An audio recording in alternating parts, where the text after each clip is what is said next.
happening, everybody? Boy Big Brandoh, and today let's talk about all the equipment that I use to run my business and equipment that I think would be beneficial for anybody to get started with. I've made this video probably a handful of times, 5, 6, 7 times already, but I know a lot of people don't want to dig through all the videos to find this information. I got a lot of new viewers on the channel, so the questions that I always get is, what heat press should I get? What vinyl cutter should I get? Should I get a Cameo 4? Should I get the Cameo Plus? Should I get the Cameo Pro? What do I think about Cricut? What kind of sublimation printer should I get? These are questions that I find in all of my comments. It doesn't matter what video it is, these are questions that I always get, so why not make a video about it? Let me first start the video off by saying, when it comes to buying equipment, buy whatever fits your budget. Do not break the bank on buying equipment. Out the gate, I know a lot of people just want to buy the best of the best because they feel that if they invest the money now, they will not have to invest the money later. So they rather max out a credit card, get a $3,000 press, $2,000 press because they see that's what the pros use. They read the reviews, they seen the videos, and they're like, all right, you know what? I'm just gonna buy this $2,000 press. This is top of the line. I should have no issues with it. That's fine. If you want to operate that way, by all means, go ahead.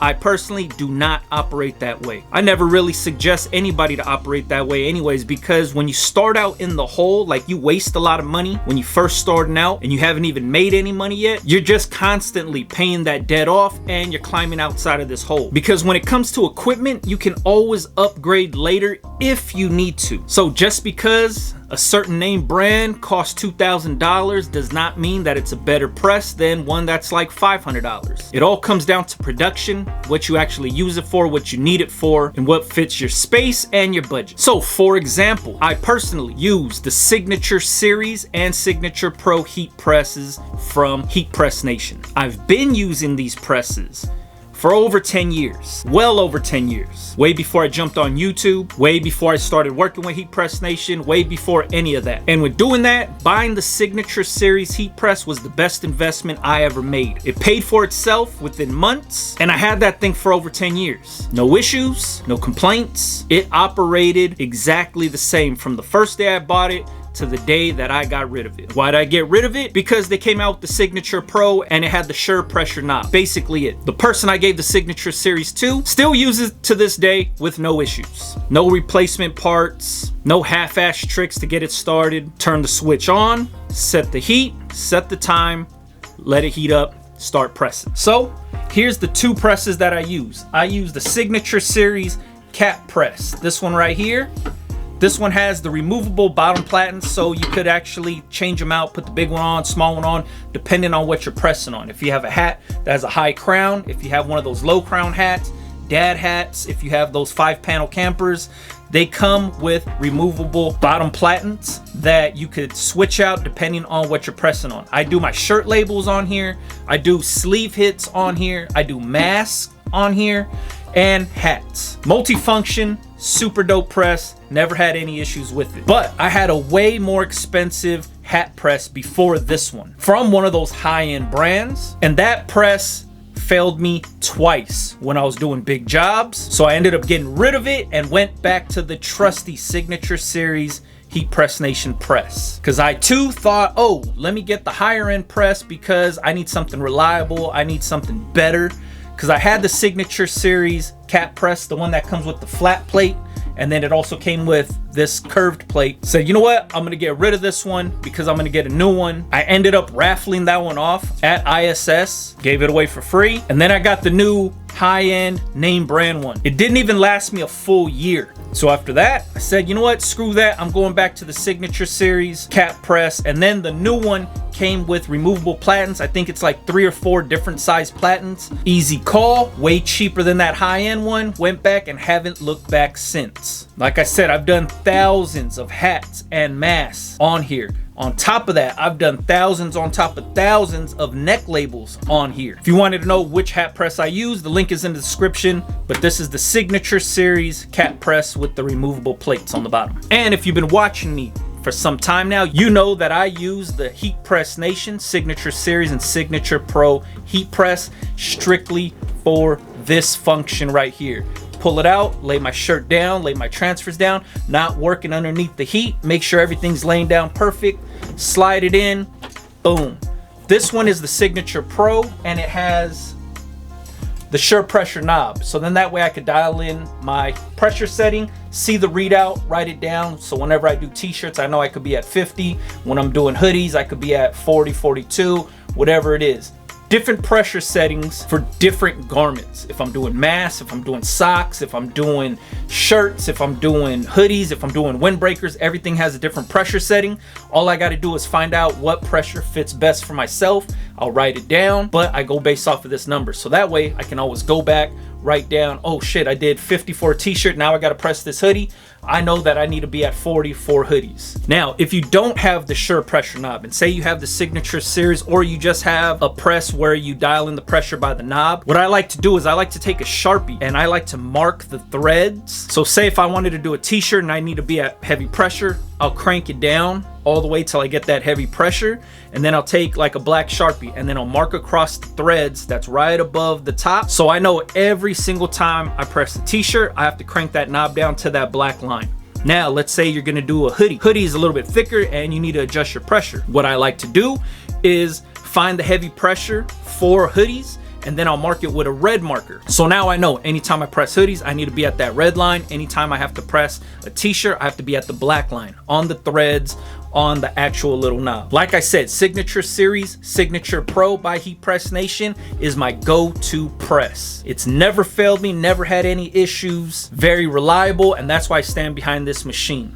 I have the ability to get the more expensive machine, the high-end machine, name brand machines, whatever you want to call them, but I have no need to, because this one right here does everything that I need it to do. And trust me, I have a name brand high-end machine that's actually getting replaced by a Signature Pro heat press. So that's gonna be two of these high-end machines, or name brand machines, whatever you want to call them, thousands of dollars, that are being replaced by the heat press. And I buy these myself, you know what I mean? I'm paying for them, I buy them. I'm not just cycling in and out of equipment here. I use what works for myself, and I share that information with you guys. So those are the only two heat presses that I use. Signature Series cap press, Signature Pro heat press. This is the 15x15 heat press. If you needed the 16x20, by all means get the 16x20. But for me, 15x15 works perfect for what I use it for. All I do is make shirts. I'll sublimate on socks, sublimate on masks, press masks. I do hoodies. None of my designs are bigger than 15 inches, so 15x15 works perfect for myself. Now let's talk about vinyl cutters and sublimation printers. I use the Cameo Plus, or the Cameo 4 Plus. It's the 15-inch cutter. So it goes Cameo 4, which is 12 inches. Then it goes to the Cameo Plus, which is 15 inches. And then it goes to the Cameo Pro, which is 24 inches. Now the question I always get is, which one's best? Which one should I get? Which one do I recommend? When it comes to this, I recommend whatever fits your budget. I think all of them are within like $100 or $200 of each other, but I used to use the Cameo 3. I went from big cutters, scaled down to the Cameo 3. Reason being is it made no sense for me to have a big cutter, because I was only cutting 15-inch vinyl. Majority of my designs do not go bigger than 12 inches wide, so I never needed all that extra space on that cutter. I wasn't feeding in big rolls of vinyl. I wasn't cutting anything bigger than 12 inches, so the Cameo 3 was perfect for myself. They no longer make the Cameo 3, they replaced it with the Cameo 4. Does the same exact thing. 12-inch vinyl, you could feed in a 15-inch roll, but it only cut 12 inches wide. Like I said, majority of my designs never go bigger than 12 inches. So having a huge cutter makes absolutely no sense for myself. So currently I use the Cameo Plus. That's the 15-inch cutter. Reason being is I buy vinyl in 15-inch rolls. So I just feed that in and I could cut 15 inches wide. Easy call. Takes up little to no room in my workspace.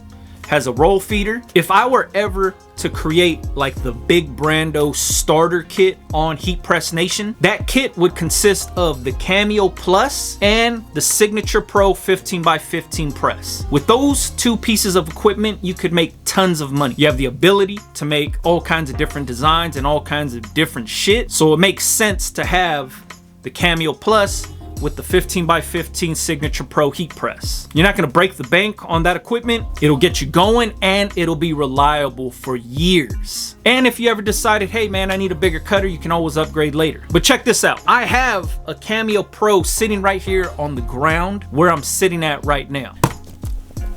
This right here, Cameo Pro. This is the 24-inch cutter. The reason why it's still sitting on the ground and I haven't set it up or nothing, because I don't got no space for it. This thing takes up a lot of space on a table. I've been wanting to make a video with this. I've been wanting to set it up. I just don't have the space to do it. It would take up, I have a 6-foot table that this camera's sitting on. This is where I weave my vinyl. This is where I fold my t-shirts. This is where I do basically all of the hands-on work. If I set up that vinyl cutter on this table, I'd lose all that space. Now let me show you where I used to have my Cameo Plus cutter. Then I cleared that space out because I was like, all right, I'm gonna put the Cameo Pro up here, make videos and stuff like that, show you guys how it works. But I can't do that. So let me show you. So this space right here from my label maker, this is a Dymo label writer. This is where I print all my shipping labels. But from right here to this right here, that cutter does not fit. The cutter I think is like 30 inches long, 32 inches long or something like that, like fully all the way out, edge to edge. This is barely like 24, if that, inches. This is where the Cameo Plus used to sit, right here, perfect. From here to here, right on top of here, feed the rolls, cut vinyl, easy to load up. I made the space here, all this is just sanitizer stuff, but I made the space to put the Cameo Pro. Does not fit when it's sitting right here. So let me show you where I moved the Cameo Plus to so I can make the space. So right below my workbench is where I have the Cameo Plus. Roll feeders here, put the rolls in, load it up, start cutting. Here is my Sawgrass SG500 right next to it. See, it's all the way to the edge.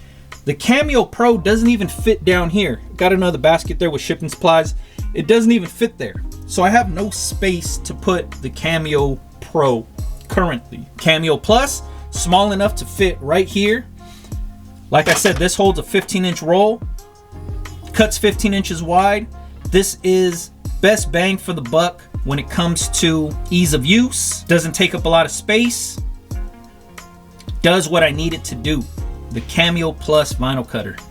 This is what I would recommend anybody getting if it fits your budget. Now, I know this video was all over the place, but I just wanted to show you guys how this stuff works. Like, I've had this Cameo Pro for a month or two now, and I just have no space to set it up. If I set it up on this table, like I said, I lose my area where I'm gonna be cutting. I lose the area where I fold the shirts. I lose the area where I do all the hands-on stuff. Can't cut vinyl. I can't do nothing if that vinyl cutter is taking up all the space on this table. So if you were thinking about it and you're like, oh, you know what? The Cameo Pro is the newest one, so I wanna get that one because that's the newest, it's bigger, it's better. Not necessarily. If I had the option, I would not buy the Cameo Pro. One, because of space. If I was gonna get a bigger cutter, I'd probably invest in a bigger cutter that came with its own stand where I could like roll it around my work area or whatever, move it out the way if I needed to.